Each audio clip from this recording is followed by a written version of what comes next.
The economy of Ivory Coast is stable and currently growing. In the aftermath of political instability in recent decades, the Ivory Coast is largely market-based and depends heavily on the agricultural sector.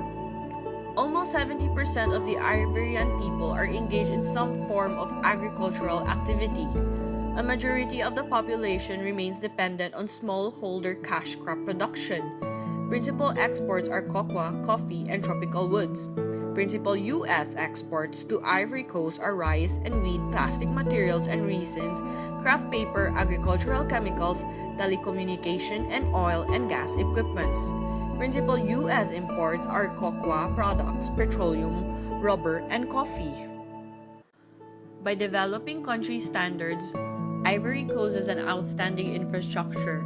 There's a network of more than 8,000 miles of paved roads, modern telecommunication services including a public data communications network, cellular phones and internet access, 2 active ports, one of which Abidjan is the most modern in West Africa. Ivory Coast's location and connections to neighboring countries makes it a preferred platform from which Europeans conduct West African business operations. Ivory Coast is among the world's largest producers and exporters of coffee, cocoa beans, and palm oil.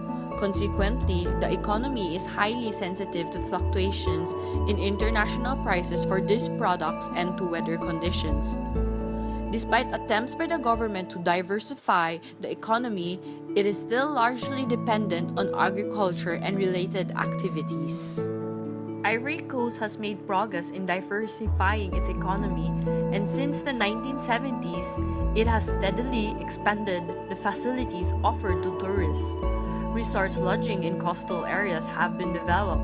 There are numerous hotels in Abidjan, including international chains such as Novotel and Sofitel. Foreign direct investment plays a key role in the Ivorian economy, accounting for between 40% and 45% of total capital in Ivorian firms. The stock market capitalization of listed companies in Ivory Coast was $2,327,000 in 2005 by the World Bank.